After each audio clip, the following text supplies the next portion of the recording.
This version seems more articulate. Hello, my baby. Hello, my honey. Hello, my ragtime gal. Sonny, you kissed my wife. Baby, my heart's on fire. The year comes closer to its end, and so does another Transformers line. But they're not done quite yet. And Legacy United has more stuff to present.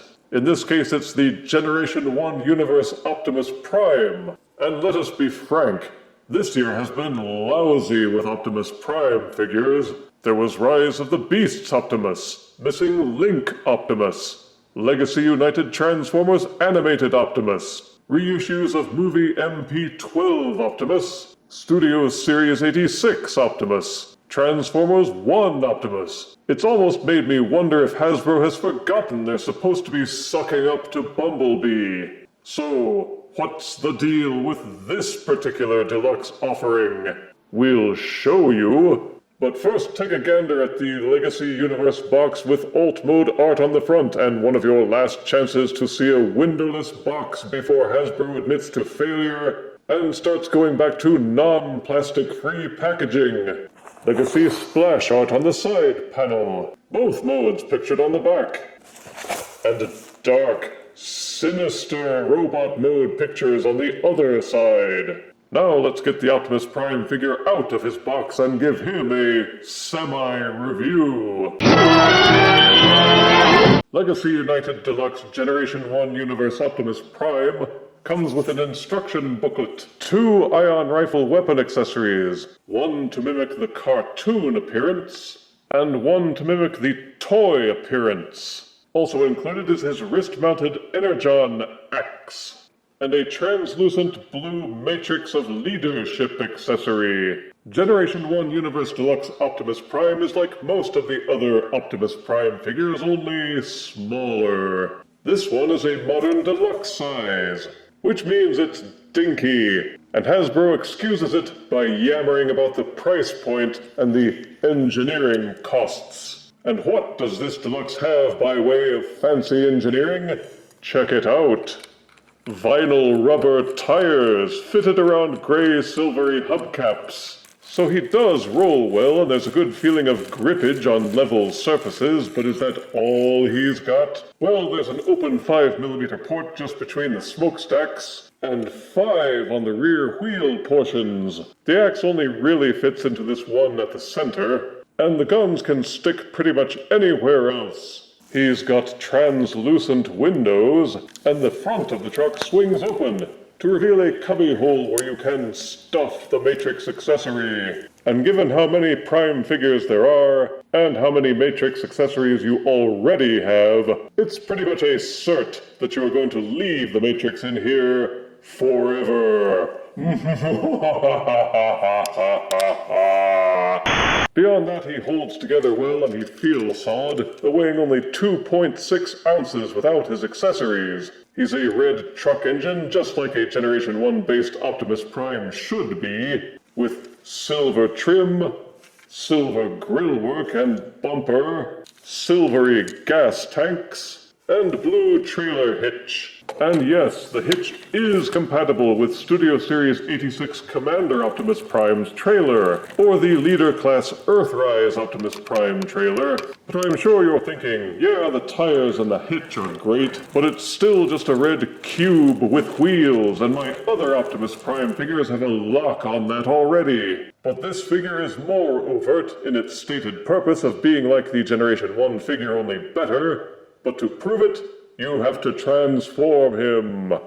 Start by untabbing these red side panels from this notch inside the robot thighs. It pops loose and swivels out, but to get clearance to swing down the legs, you still have to angle the arms out to the side a little. When transforming to alt mode, there's this notch inside, which peg into the arms. Keep an eye out for that when you're lining everything up. Underneath Optimus Prime, the bumper tabs into the pelvis a little, Untab and flip it up. Then you should have clearance to swing down the legs, just like you would with the Generation 1 figure. Also, like the Generation 1 figure, you flip up the feet, then untab and pull the legs apart. The front tires will need to be angled out slightly on their hinges, and if you've handled any Generation 1 style Optimus Prime figures, then you know that the arms swivel out and then angle out from the sides. You can tilt the bumper back down to form his crotch. And there's yet another Generation 1-esque style step.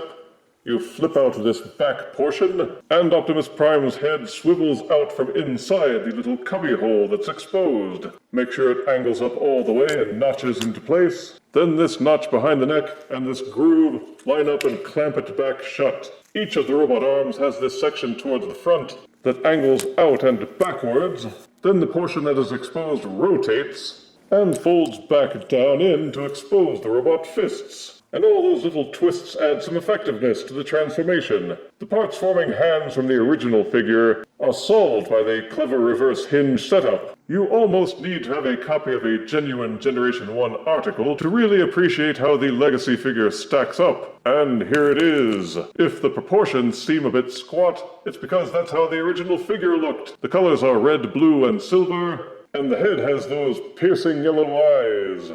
He had yellow eyes, so help me God, yellow eyes. And the head maintains the Generation 1 helmet-style appearance. Why, it's like looking in a G1 mirror. There's a big old slot on the top of the head, which makes it look like they had planned on giving him light piping. So, what happened, I wonder? They kept all the other major elements intact, including the smokestacks on the arms, the truck window chest, grill work abs, the bumper crotch, gas tanks on the knees, and the blue shins. The vinyl rubber tires are quite visible, especially at the hips, but they don't actually get in the way of anything, so it's okay, I guess. He still feels more solid than many recent Deluxes I've handled, and looking from front to back, you don't see much hollowness except right behind the shoulders and under the feet. As runty as this Deluxe Optimus Prime is, you will still feel like you got a decent amount in return for your money, because Generation 1 Universe Prime has some features to unleash. The chest pops open, just like on the original Generation 1 figure, only instead of just empty space, there's the mini port in which the Matrix is hidden. Also, there's the other hidden compartment at the back, although nothing really fits in there, not even the Matrix. There seems to be a 6-sided peg on the inside of that hatch, which could be a connection port for an as-yet unrevealed Gestalt. Or perhaps a Generation 1 Wingblade Optimus figure. Only time will tell. Each fist has a 5mm port. They can both hold the guns, or one hand can hold the axe. There are still additional ports, including one on his back, and one on the bottom of each foot. Not very practical for storage, but if you're going to use all the weapons, you gotta stick 'em somewhere. Then there's something this figure has, which the Generation 1 version doesn't have, and that's articulation. The head will do a full rotation. It will also nod back and forth a little. Each shoulder will do a full rotation. The smokestacks are also mounted on pegs, so they will swivel. The shoulders are hinged so that they will spread out. There's an elbow cut. The elbows will also bend 90 degrees. And you might think that there's no waist rotation. But if you look at the back, you will see that there is a rotation joint, and you can manage a full rotation. Each leg will kick forward this far until they hit the bumper. But if you nudge the bumper out of the way, you can get a little more height out of it. The legs will also kick backwards this far. Fortunately, these tires at the side are also hinged. They will fold up and out of the way and allow Optimus Prime to do his high kicks. There's an upper thigh cut. Each knee will rotate 90 degrees. There's a strong ankle pivot. Ouch! And the foot transformation joint will allow the toes to angle down. The only thing that I wish they could have added was a forward foot tilt for better balancing and center of gravity. And let's admit it, this is what we all wish the original Generation 1 figure had been able to do. Strike a pose.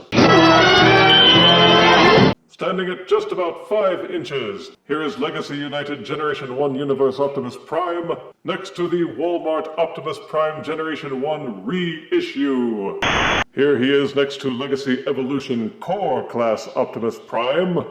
Here is Deluxe Optimus Prime, next to Studio Series 86 Commander Class Optimus Prime. And here is Legacy United Generation 1 Universe Deluxe Optimus Prime, next to a plate of prime rib. Assuming you're not sick of Optimus Prime figures by now this year, Legacy United Generation 1 Universe Optimus Prime is something you may want to make room for in your collection. If you were around for Generation 1, you will find this figure's modern engineering makes him behave the way you wish he could have behaved back when it all started. And if you never knew Generation 1 figures and wonder what all the fuss was about, then having this one may teach you a lesson.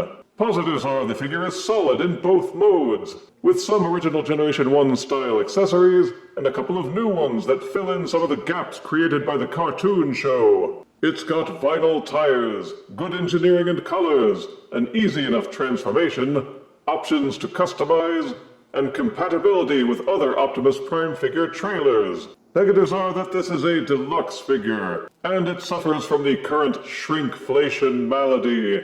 It's quite small, and it will look out of place scaled against other Autobots. The front bumper still doesn't make for a very good codpiece, and the lack of a forward tilt on the feet robs the figure of some great posing potential. But for the size and the price, you do still get a fair amount for what you pay. And if you didn't want to pay 100 smackers for the overhyped Missing Link Optimus Prime figure, then this is your affordable compromise. Legacy United Generation 1 Universe Deluxe Optimus Prime earns 8 out of 10 deaths. As for that port in the hatch on his back, leave your guesses in the comments as to what you think it might be for. Anywho, that's all I've got for today. Go away now! If you refuse me, honey, you lose me. Then you'll be left alone, oh baby. Tell them all and tell me I'm your own.